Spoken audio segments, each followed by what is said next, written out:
Okay, we are officially recording. Let me see.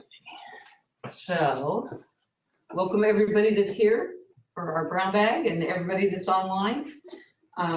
We This still is have a new few venue. more minutes. Huh? We still have a few more minutes. Do we?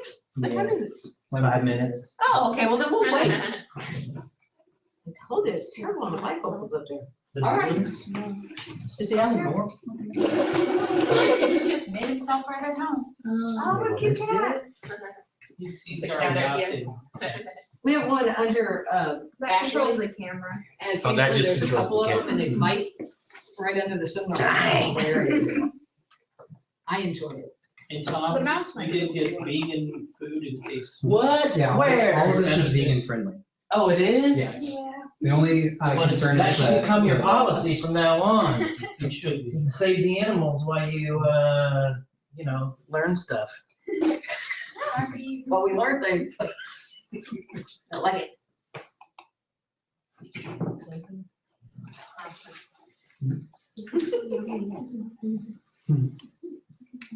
The weather is so beautiful. It really is.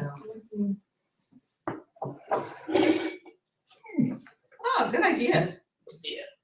Sorry. Why use the big bucks? No, you're fine. I'm just messing with you. I wish.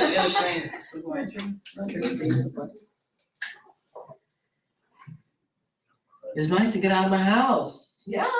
Get out of my pajamas. And that part wasn't nice. I thought about coming up here in my pajamas. Oh, I know. problems. We Oh, would problems. welcome You you have to Tom. do that. That'd be awesome.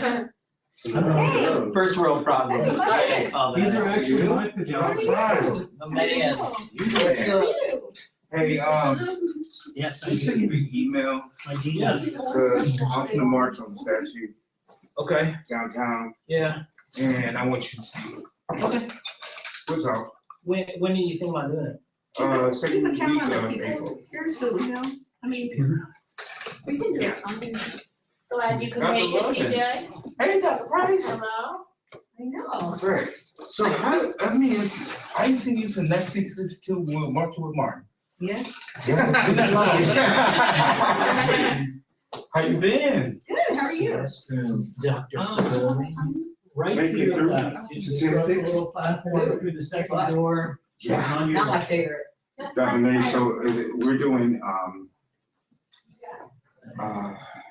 inference, so why is this a possibility? And then the math part of it's like.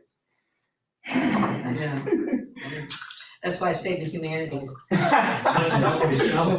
Sure. We don't do Watch my statistics in hands. humanities. I haven't been in here in a while, so the bathroom is too, Second door to the left.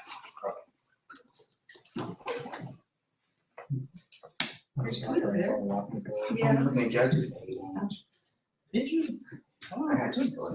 I actually do the same, but I always have my lunch breakfast after I teach I get out of my 10:50 class, and that's when I have my first meal of the day.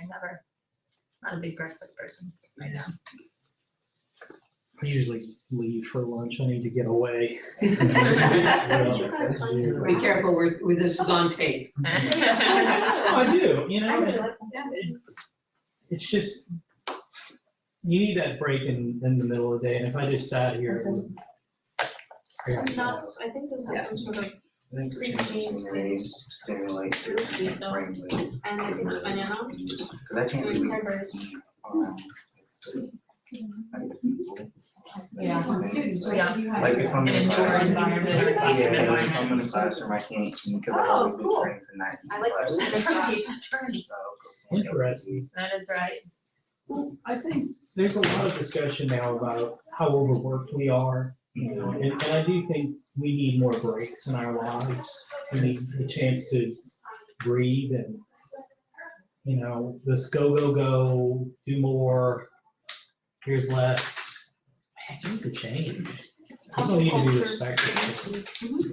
Yeah, it's like a schedule about it, not a lot of activity on it. Brandon just did the mental health crisis training, the one that was a full day. You were the only student that did the full day one, right?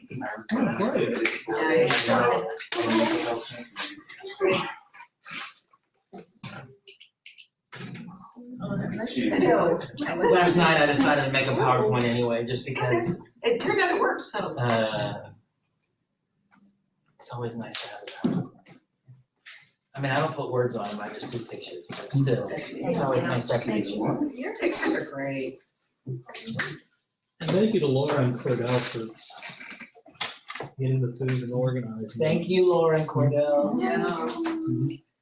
Thank you, Dr. Haggard, for canceling class today so I can help put everything together. I'm not thanking Dixie for anything. I hope he's on here. All right, shall we get started now? Let's do it, I'm ready, Okay. man, I'm ready. So welcome to everybody, our first new format, I guess. We're hybriding it, so we've got people online watching, we've got people here.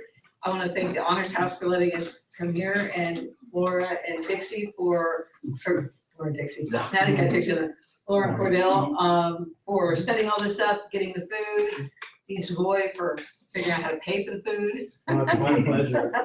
This is awesome. Yeah, this is gonna be fun, so we're gonna try and do this from now on, and make it at least a hybrid situation, if not eventually fully here, when we have to go outside. Anyway, we are lucky today to have Dr. Tom Aiello from history to talk to us about researching the underprivileged from a place of privilege. And so I'm just gonna turn it over to you. I would like everybody who's online to make sure you're on mute. You can type questions in the question box and we'll look at them after the talk and answer all the questions then. So. All right, well, thank you very much. I'm glad to be here. And this is, I think, especially in modern times that we're living in now, an important topic. So let me start by saying this. It doesn't seem strange to us when an American teaches French history. Louis XIV. And so you guys won't have a full screen because the full screen is on the online thing, but you'll still be able to see the pictures here. Louis XIV, Danton, Robespierre, all are fair game. And when students hear about them from American teachers, no one thinks that's weird or potentially problematic. But that's because when you walk out of the classroom, French history doesn't bear down on you. It doesn't drive the politics that shape your world. And if that same American professor were to go to France and tell French students about Danton, there would be many who questioned whether that professor was the best choice, because the history of that revolution really does still bear on their lives. And then there's Black history. And there's white dudes like myself who teach and write about it. The first Black Studies program on an American university campus was created at the University of California, Berkeley, in response to an April 1968 demand by the school's African American student union. We demand, they said, a program of Black studies, a program that will be of and for Black people. We demand to be educated realistically, and that no form of education which attempts to lie to us or otherwise miseducate us will be accepted. Nathan Hare, a sociology professor at San Francisco State, built a framework for what such a program might look like, and in January of 1969, Berkeley formally established it. Later that year, Stanford got its own program, and the impetus for the change spread from the Bay Area down the coast of California and then across the country. By 1971, just 2 years later, there were more than 500 Black Studies programs, departments, and institutes at four-year college campuses around the country. And as the program demand that we just read indicated, the movement for Black Studies grew out of the post-classical civil rights Black power. The victories of classical civil rights were real, the Civil Rights Act of 1964, the Voting Rights Act of 1965, but they only affected a relatively small portion of the Black population. In 1965, for example, the same year that the Voting Rights Act passed, almost 30% of all Black households lived below the poverty line. Well, just about, in comparison, just about 8% of white households did. The Black unemployment rate was 8.6%, whereas the white unemployment rate was half that, at 4.3%. Kenneth Clark issued a famous statement that the masses of Negroes are now starkly aware of the fact that recent civil rights victories benefited a very small percentage of middle-class Negroes, while their predicament remained the same or worsened. Such realities led many to question the aims and the strategies of the movement itself. What kind of self-hating philosophy was it to fight to be integrated with a group of people who were beating us up? Why do we want to eat at their lunch counters? Why do we want to go to their schools? Why is nonviolence a better response to violence than self-defense? The people were displeased. And you can see many of those impoverished Black people, particularly in urban areas, begin to show that displeasure in new ways. The people of Watts, Los Angeles, for example, didn't care so much about the Voting Rights Act passed that year. They had other problems to deal with. Unemployment in Watts wasn't 8.6%. Unemployment in Watts was 31%. It was an inner-city Black neighborhood policed by whites, and police brutality was all too common. And on August the 11th, 1965, right after the Voting Rights Act passed, after a traffic stop drew a crowd and the police called for backup, people began throwing rocks at the cops, leading to an all-out uprising. It went on for a week, and the governor of California called in the National Guard to lock down the area. In the end, the Watts uprising caused almost $40 million in property damage. More than 4,000 people were arrested. There were almost 1,000 casualties, and 34 people were killed, many of them by the police and National Guard that were ostensibly there to protect them. There were similar uprisings later that year and throughout 1966. If this looks familiar, it should. We've been going through similar uprisings in our own time, most of them built on the abuse of power by police against Black and brown communities. There were many Black power organizations in the 1960s when Black Studies was being founded, but the one that was perhaps most prominent was the Black Panther Party, founded in Oakland in 1966 by Huey Newton and Bobby Seale. And while they had many complaints about American racism, the most immediate problem they faced, and that the citizens of Oakland more broadly faced, was police brutality. The things they were fighting against are the things we are fighting against today. So where do I fit into all of this? Or perhaps some of you. How can white people write about these things or teach about these things with any kind of authority?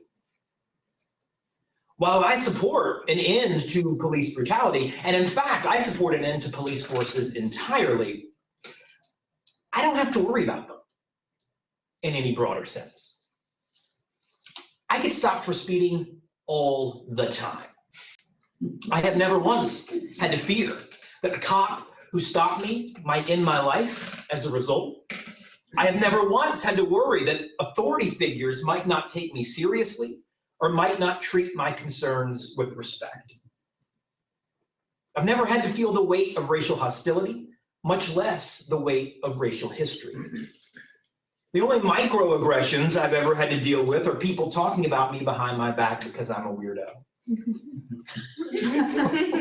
And those don't bother me because they don't have to bother me. How can I, a straight, white, cis, hetero, middle-class male in the American South, produce authoritative research about subjects that deal principally with those who fall outside of those protected, privileged categories? categories? And how can I convince my students outside of those categories that they can trust me to be an honest broker of the knowledge they are hoping to attain in the classroom? First, let's deal with privilege. Because many people, particularly people down here in our region, take issue with the entire concept, even though it is very old in the academy. Saying that I have privilege doesn't mean that my life has been easy. I come by being a weirdo, honestly. And it is the result of decades of all sorts of personal problems. Saying that I have privilege doesn't deny the reality or the difficulty of those problems. Everyone has them, and everyone's worst problem is the worst on its own, without being compared to anybody else's problems. Privilege as a concept just means that social categoricals aren't part of those problems. When race, gender, poverty, sexual orientation, sexual identity are added to the problems that we all face in our own unique ways, those problems are amplified and solutions to them become harder. It doesn't mean that white male problems aren't real or valid. It just means that white males don't have the additional burden of social and historical bigotries. And since race is what I deal with most, I would encourage all white people to imagine, for example, living in Nigeria, a democracy similar to ours, a similar constitution, where you would be functionally equal. How would you feel when the people in power looked different than you? When the majority of people you saw on television looked different than you? When the police were suspicious of you because of your race? It wouldn't mean that the problems Black Nigerians face aren't substantial, aren't real. It would just mean that you had an extra burden that was omnipresent in your life, that would be difficult for many Nigerians to acknowledge because they didn't have to deal with it. So with that out of the way, and with me being the Nigerian in that particular scenario, how can you go about doing research on subjects for which you don't have lived experience? It's important to understand that when those Black Studies departments were first growing out of the Black Power movement, it was precisely so that Black subjects could be taught by Black professors, that there could be a legitimacy and authenticity to the knowledge creation that exists in American universities. They wanted, remember, as we saw earlier, a program that will be of and for Black people. And even though I love studying these subjects, the reality is that most of those early creators would not be pleased that I have the job that I have. So how do we reconcile that? The first and most important thing to do is to understand the water's edge of the knowledge you create. Going back to Robespierre and the French Revolution again might be helpful here. No one writing about the French Revolution would pretend to know how it feels to lead a revolution. No one would pretend to know how it feels to watch as an empire crumbles. You can't put yourself literally in the shoes of Danton, much less on the guillotine with Marie Antoinette. We can write about the facts of the events and draw conclusions based on research. That's what is required of white historians of Black history, to do that same thing. We can write about what happened to Black protagonists, but we cannot presume to know what those experiences felt like. There is nothing stopping white researchers from drawing conclusions about the reasons for Black success or failure in movements ranging from early colonial slavery all the way up to Black Lives Matter. But the shoreline of those conclusions has to be the lived experience of Blackness in a country defined from its inception by white supremacy. There have always been discussions among historians about just what exactly it is that we do, about what our goals should be, about what the purpose of history really is.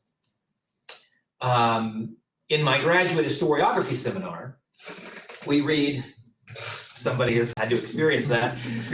It's a great class. We read, among other things, R.G. Collingwood's The Idea of History, which makes the case that history can only be understood from the perspective of certain presuppositions that give rise to certain kinds of questions. History, he says, has an inside and an outside.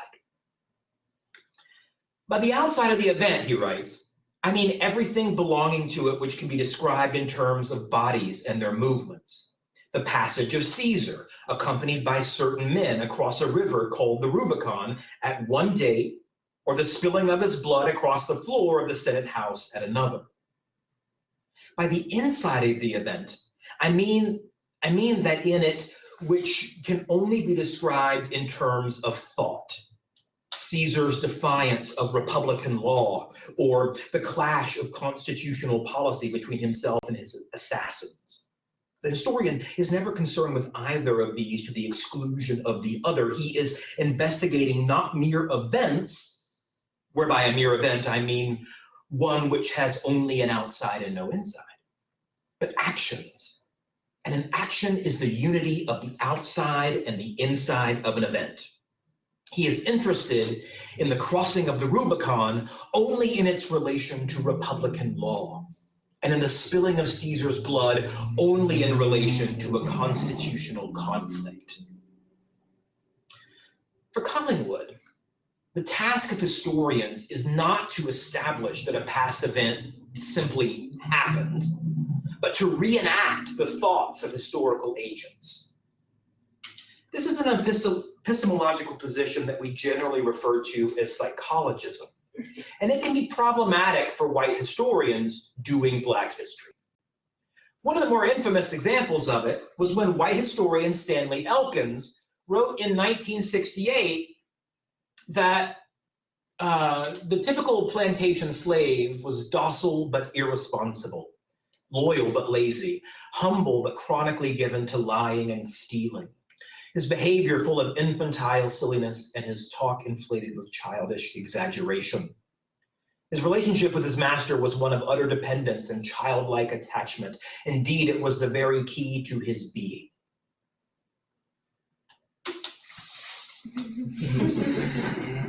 My words exactly. Yikes, right? This became known as the Sambo thesis, and while it was rebutted, not before it became a bestseller, Stanley Elkins' book on slavery dominated much of the narrative of the late 1960s and early 1970s historiography of the Black experience. It gained influence. And we, as white historians researching Black history then, have no choice but to reject Collingwood for fear of becoming Elkins. There are places of historical mindset that we, white historians, cannot go. But understanding those limits, acknowledging them, and still finding meaning and, to a more limited extent, motive in that history carries with it a value that can aid the broader effort at reconstructing the Black past. There are, of course, lots of elements to the American experience. But race and racial hegemony has been the one constant throughout all of its development, save perhaps the first colonial generation. From the second half of the 17th century until the first half of the 21st, race has been determinative of so much of American history. White people can understand it in the same way that they can understand the French Revolution. But to do so is to understand that there will always be limits to that knowledge, that those limits bear on the historian in ways that they don't for historians of the French Revolution, because when you leave the archive, or you leave the library, or you leave the computer, or you leave the classroom, race still bears on us as it did in 1705. When colonial Virginia first made it illegal to whip a white servant irrevocably drawing a racial line for bound labor that has never gone away. While I revere the founders of Black Studies, and I'm grateful to them for creating a space for me to have a job and for you all to learn about important subjects, I disagree with them on this point. White people, I think, do have something to offer here. Whether it is the Dionysian exhortation that with great power comes great responsibility, or just the pragmatic calculation that the people most in need of learning the history of race in America, namely white racist people, are more likely to listen to white voices presenting it to them. White historians of Black America can be an important part of the production of knowledge about the Black experience. But because of the context that created Black Studies, and because of the continuing racial hegemony that exists in our society and in our state, represented on one hand by police brutality, but also by efforts of our leaders to keep the teaching of Black history from students under the guise of critical race theory, which, by the way, critical race theory is, the one thing they don't talk about in these arguments is that critical race theory is literally 100% correct. They always say, well, it's not taught in high schools. That's true, but also it's just also right. And everybody who tries to ban it is proving it to be completely right. And none of the people who want to ban these kinds of things have ever bothered to read it or understand it. And because of that, I think we would be wise to take that Dionysian lesson to heart. In reality, I apologize, student age people, the whole with great power comes great responsibility thing came from the story of the sword of Damocles, not from Spider-Man. Damocles was a courtier under the reign of Dionysius in Syracuse, Sicily, in the 4th century BC. And he was jealous of the king's life and his power. So Dionysius agreed to switch places with him for a day. Damocles sat on the throne, but above it, Dionysius placed a sword held there by one single hair of a mare's tail. Damocles couldn't take the pressure and ultimately gave the kingdom back. The stakes for Black history have never been higher. And the sword of Damocles swings above us in two distinct ways. First, and most importantly, it is always hanging over everyone without the white privilege that I have, that many of you have, waiting to fall at the next traffic stop by a racist cop or educational decision by some right-wing politician. But the sword of Damocles also hangs over all of us in positions of privilege, choosing to devote ourselves to the study of those who don't have that privilege. It's our job, first and foremost, to remember that we are Damocles in that story. Studying Black history, or the history of gender, or gay history, or trans history, or working class labor history, is perfectly valuable for anybody who is interested in the subjects. It is a kingdom that we can eagerly and enthusiastically be a part of. But no matter what happens, we will never, and should never, attempt to attain the throne of that particular kingdom. We are the courtiers. Our job is to serve the discipline, to know our place, and to work for the common good of a kingdom that will always be beyond us.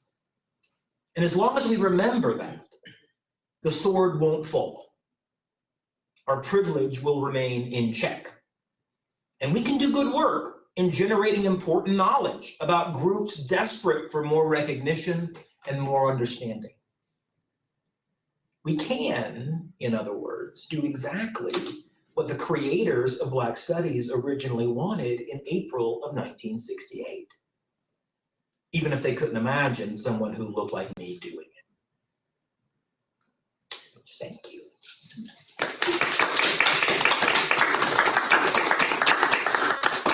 So I didn't want to go too long. I wanted to give us plenty of time to ask questions or discuss, because these are the kinds of things that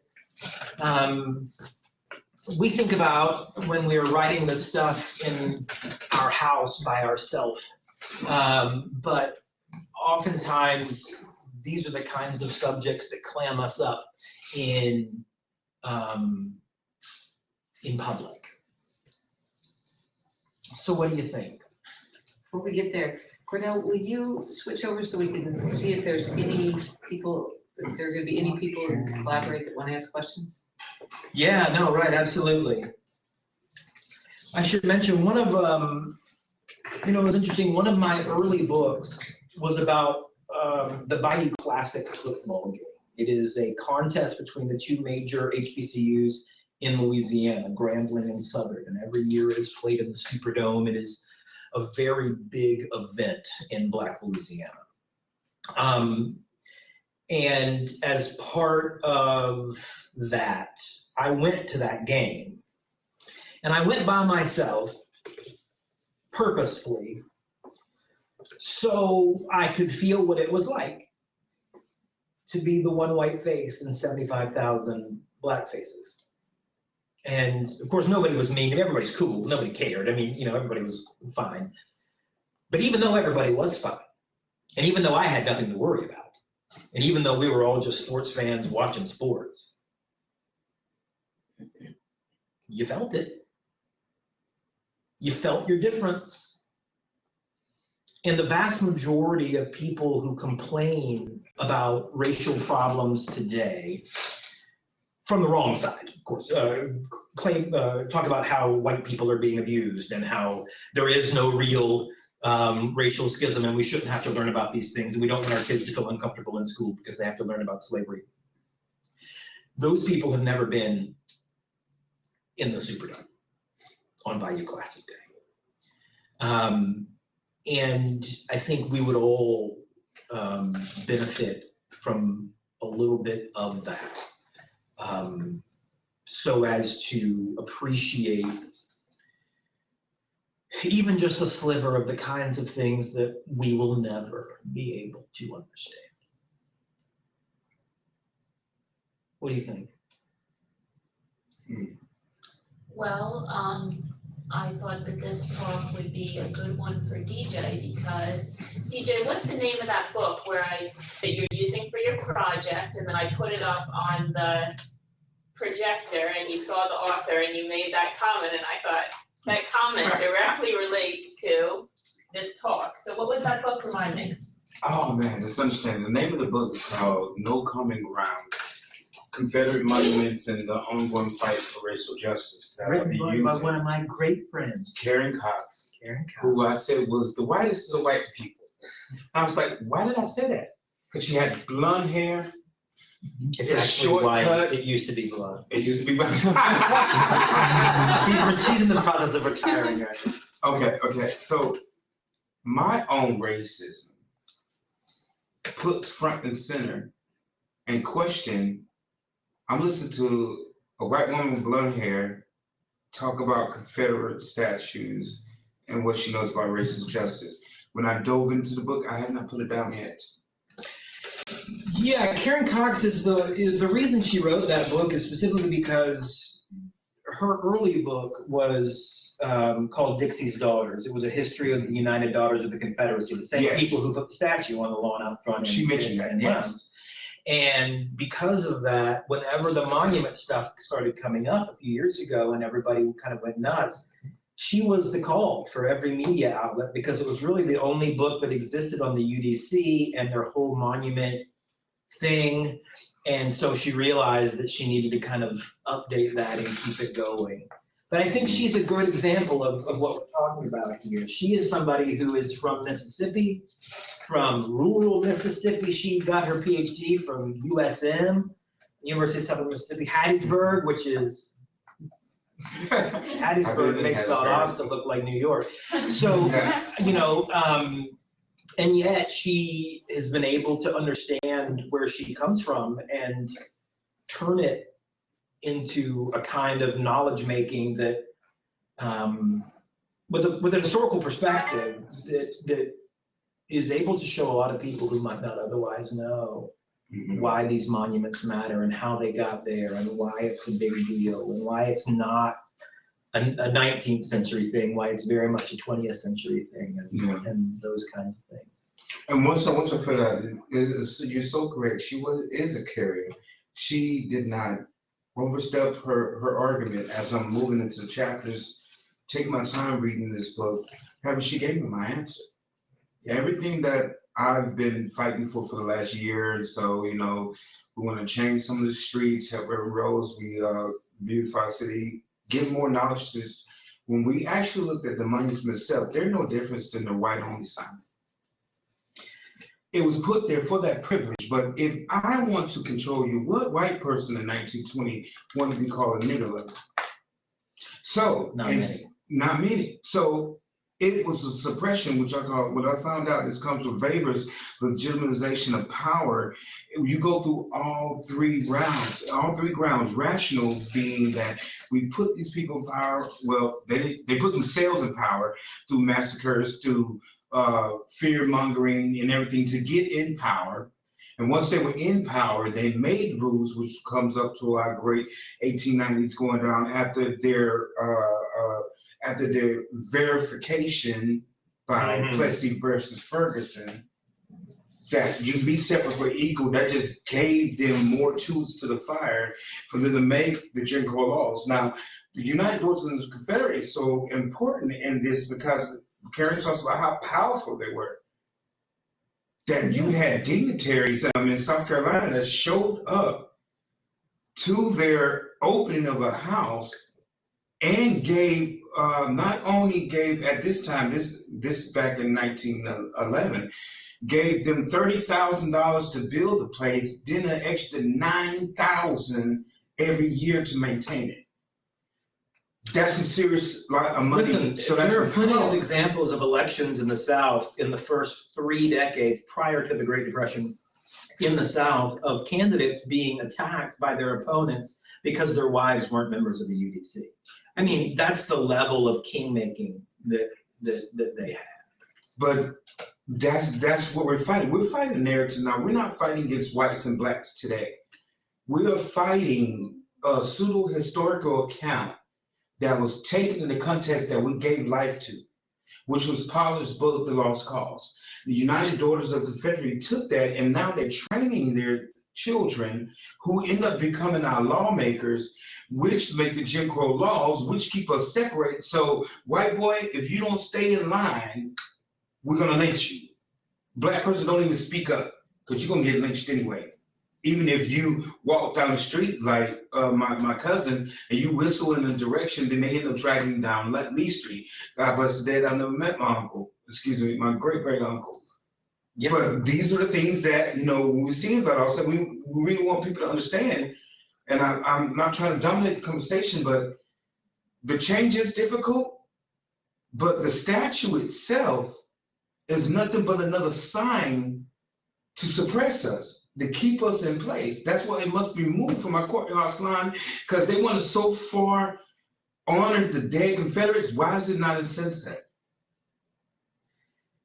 Every single county in the South got one of those monuments by the UDC. It was, and most of them are still there.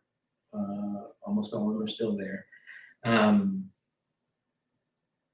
don't know. I mean, I think it's important symbolically. But I mean, I'd much rather them. I mean, if I had a list of things to do, it would be getting rid of that would be much lower than arresting those 2 dudes who killed KJ and giving money to school programs here at Valdosta High instead of Lowndes. I don't know. I mean, I think you're right. I mean, it is a symptom of something more systematic. that has never really gone away. And one of the main reasons why it's never gone away is because we have denied ourselves that education. I mean, the vast majority of my students are Black. And it's not because I think our white students are hostile to Black history in any way. I just don't think they think it is for them.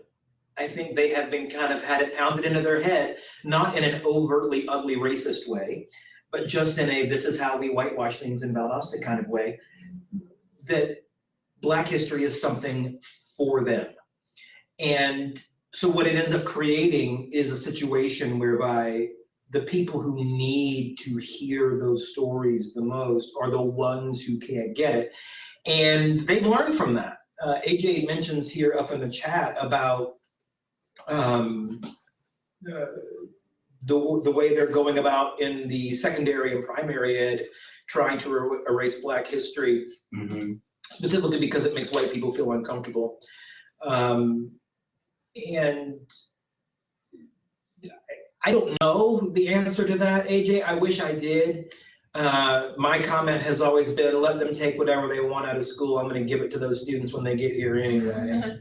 I mean, they're going to get an ass full of it whether they want it or not. And, you know,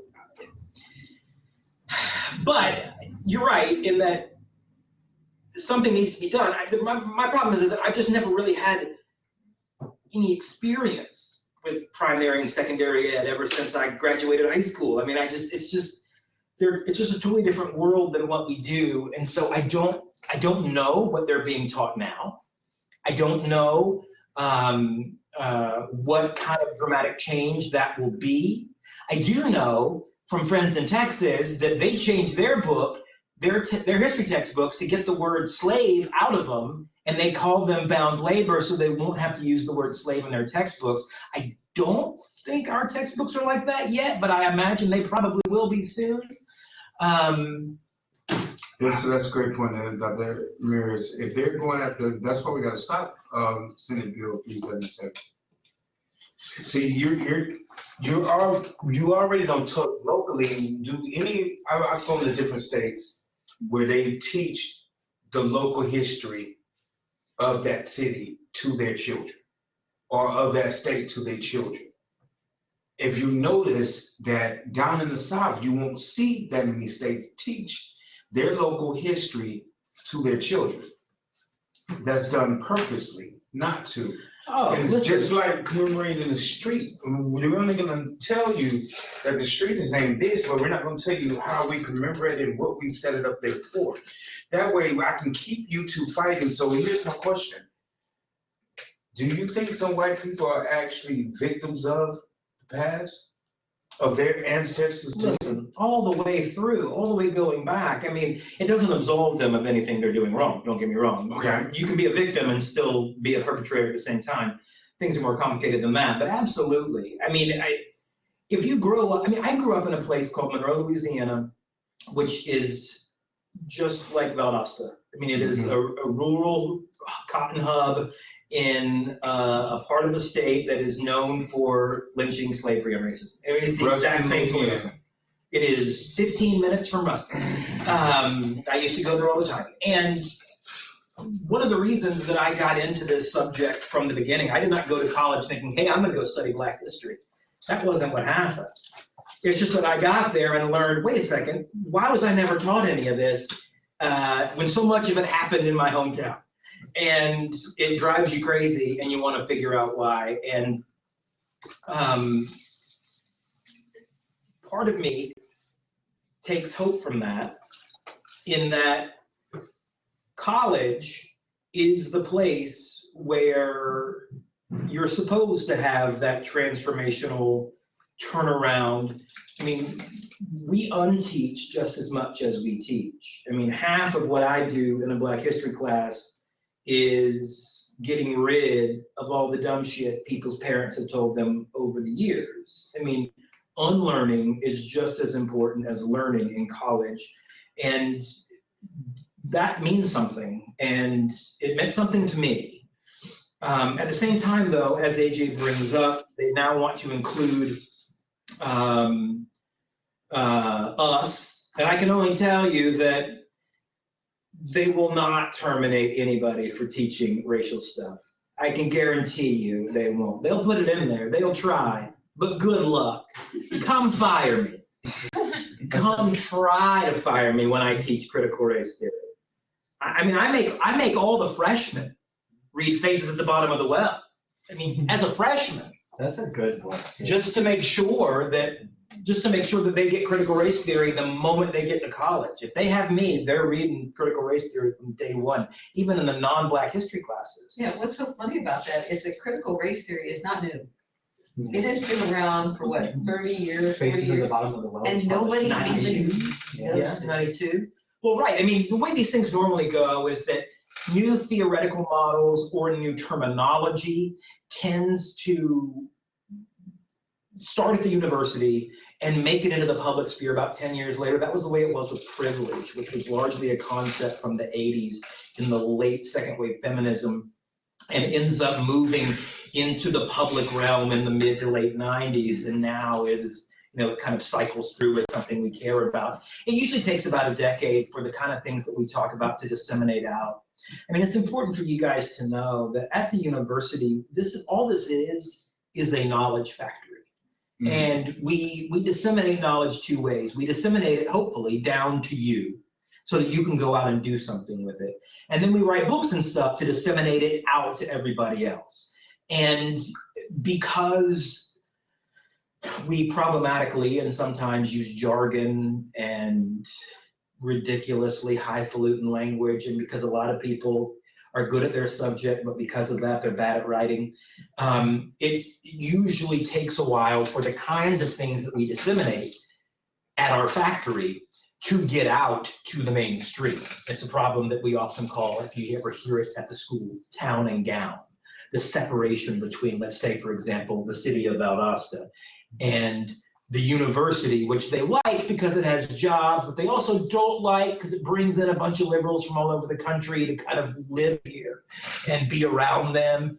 And crossing those divides becomes one of our chief problems. And the law that AJ is talking about here is one of those problems. And if I were to kind of gauge the state of our university system, I would say that the law itself is less scary than Sonny Perdue becoming our chancellor, because Sonny Perdue is a proto-Nazi who doesn't know anything about education and barely knows his ass from a hole in the ground. And so law, I guess that is to say that laws are only as good as the people who enact them. That's crazy that somebody would do that in biology. I think I probably know who that is. There's one person in biology I know that talks about critical race theory. I'm guessing I know who that is, but they won't. I guess that means, again, that's another level of administration, right? So if we're worried about a law, then we're worried about Sonny Perdue, and then we're going to end up having to worry about our own department heads and our own upper administration. Savoy. All those people you have. I don't know if you noticed. All those far. No, I know. That's what I'm saying. They put me across the street. No, that's what I'm saying. You have to have lunch with them. I would vomit. Right. So there are different levels of this administration and kind of how that works. I know for a fact that I happen to be in a department where nobody's going to say anything to me, and I'm going to be allowed to do whatever the hell I want. But I'm protected partly because I write a lot of books, but mostly because I fall into all those privilege categories that I talked about in my talk, which means that I can get away with things that other people won't. Like say, for example, women in biology who fall afoul of a couple of those different categories in various ways. They become more vulnerable to those kind of things. And if that is the case, then all the more reason for people that do have those in-group categories that do have these kind of built-in protections to use their voices to kind of say things that other people can't say. I mean, I feel like there are probably things that you would love to say to the administration, whether it be about, you were still here when EJ was walking on the flag, whether it be from way back with EJ or whether it be now when they refuse to say anything about the Ku Klux Klan incident at Jimmy John's or all of this. I'm sure you'd love to say that, but you have an education to get. You want to make sure that you don't have anything go wrong with what you're doing here, which means that it's my job to tell people who are being shitty that they're shitty. And that only works if A, I know how to harness that privilege and use it productively, and B, if I'm actually doing the research that needs to be done to be able to back up the kind of things I'm saying, so I'm just not some angry hippie that's just kind of like, I hate everything, that I actually know what I'm talking about and can back it up. And that is, I think, the core of what we do at the university. I think a lot of students hear about the history of universities and of protests on campus, particularly at places like Cal Berkeley, and they assume that it's the students versus the teachers and the administrators. That is not the case. The history of university protests, going back to the HBCUs of the 1920s and moving forward into the 60s, is the students and the profs on one side and the administrators on the other. And coming from a place of privilege at the university isn't just a minefield for doing research and writing books. It's also a conduit to helping some of those students who have had their voice taken away from them, not because of any overt act, but because of the state of play of things. Who wears the suits, what they look like, what they have proven to have done in the past. You need somebody that has a national reputation and books and maleness and whiteness and whatever else to be able to say, hey, you guys suck, and I'm saying this on behalf of everybody who is not able to say that they suck. And those kinds of activisms, I suppose, are also part of both the research and teaching project that we do here. A lot of people, I mean, we are all disabused of this fact, but I mean, people outside of our university in the town part of Town and Gown see the university as this kind of liberal bastion that is in the middle of their thing. If they came onto campus and went to some of those executive meetings, they would change their mind about it. They would love. They would say, well, they would find out that we're actually not that. And, you know, and it becomes our job to kind of live what we learn in a public space. It's not enough to know Black history. It is enough to know the history of Robespierre and the French Revolution. If you know that, that is great. That is a cool thing to know. That is a fun story. It is great. But you can walk out of the class and not have to worry about it anymore. It's great. I mean, you know the story. It's very interesting. Danton was ugly. That's probably why he murdered so many people. Learning Black history, though, comes with it, when you do it here at least, comes with it attendant a requirement that sometimes you make an ass of yourself, that sometimes you say things that are going to make people uncomfortable or maybe make them not like you very much, because if you know you have a responsibility to do something about it, especially when 40% of our students are Black and feel often like they don't have a voice, that means that there is a place for white scholarship on these subjects as long as it's being marshaled, A, not to step on Black toes and assume that you know something that there's no way you could ever know, and B, that you take that ability and use it to push back when people that you study feel threatened. And it's hit or miss. I mean, sometimes it works, sometimes it totally fails. But that is what academia is. That is what we do when we research things. We try and we fail. and we try to teach things, and we try and we fail, and then we finally, hopefully, one day get it right. Brandon, can you think of ways in which this relates to your own research, not in that the category, you're not interested in race as a category of a minority status, but that you're interested in other categories? Could you think of ways in which you sort of, the information today, you could relate to your own project that you're working on? For my project, I'm doing like blood donations and like the stigmatization between like different communities. For plasma and stuff, some of plasma. Oh, yeah. How they aren't able to donate blood, which I personally believe should be changed, because I believe that those blood donations could benefit other communities and people around the world. It's not just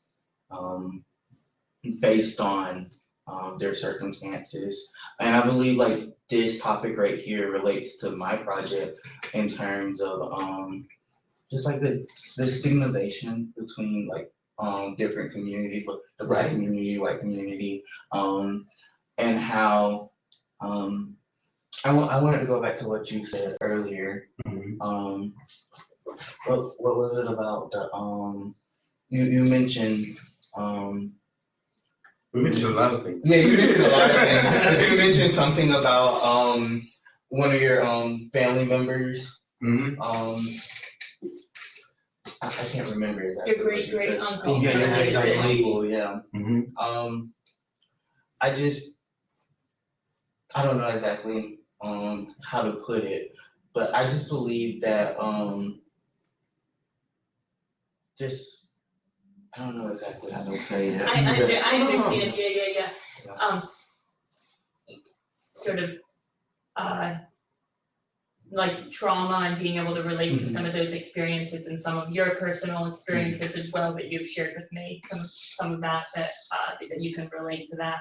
And then, of course, for Brandon's research, it's interesting because he's looking at blood donation restrictions based on sexuality. So another category, of course, of stigmatization that we haven't talked about, but another minority group there. Right, no, the gay plague, right? They changed the law in '81 to not allow those blood donations, and You also did that for the symposium, right?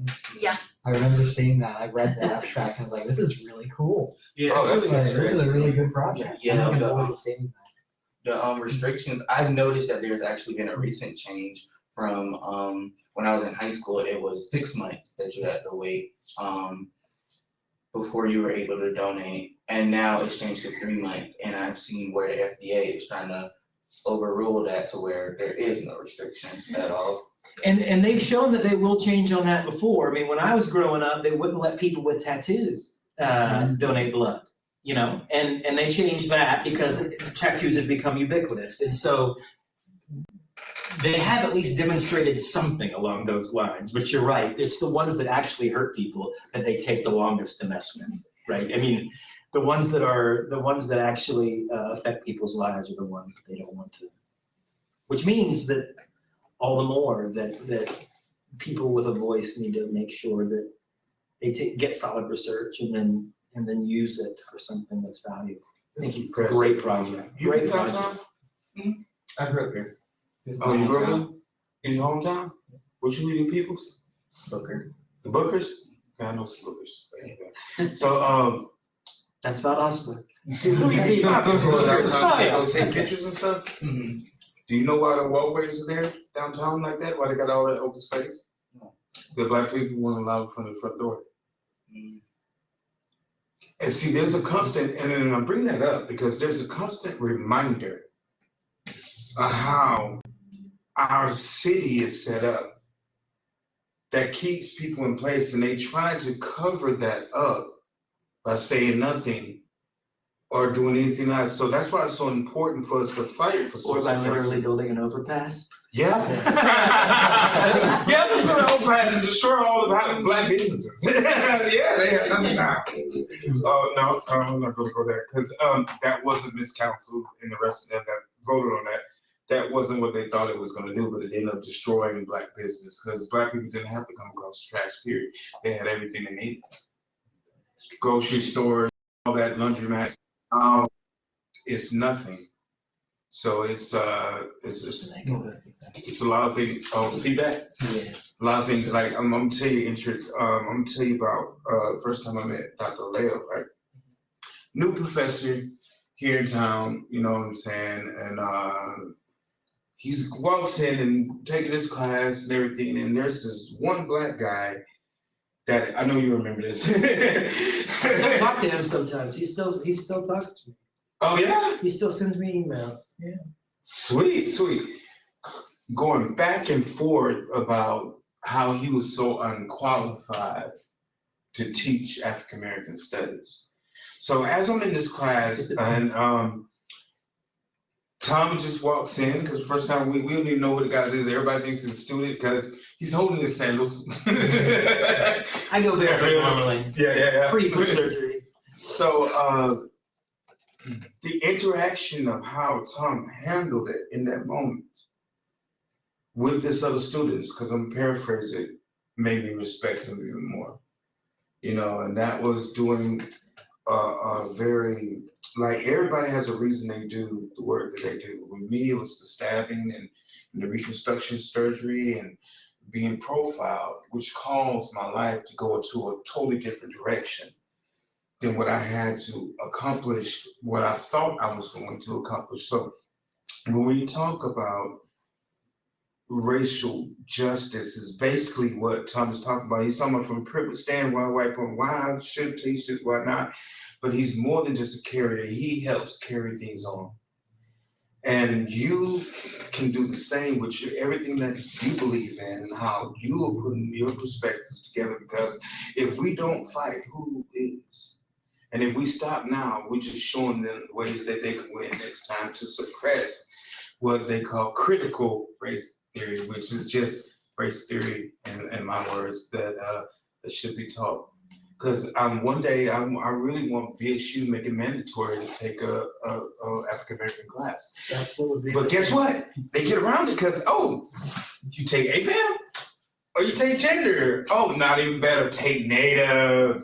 This is where you go. Instead of making, hey, you got to take all these. But to get the administrators to do that, we're going to lose more white people.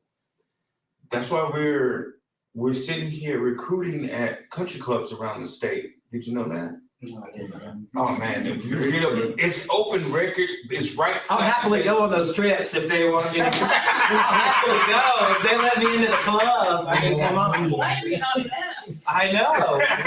Why would they not want me there? I don't know. I will have to say that we're running into time. Tom, do you have anything that you want to?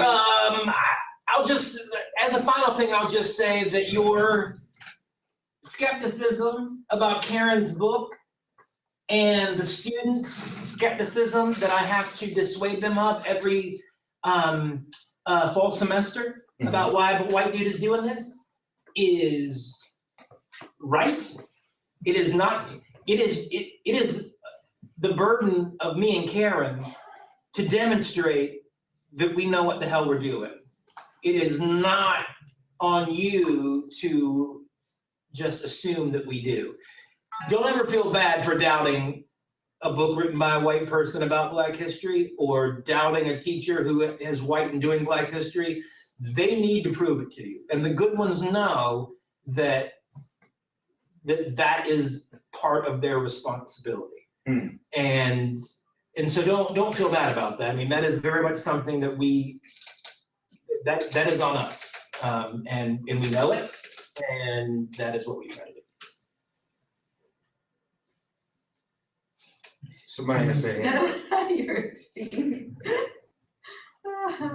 Who said they has their hand up? You see? No, it was just a comment, but it's okay. You Okay. can just read the comment. Thanks, everybody. I appreciate Thanks for coming, it. everybody. Appreciate it.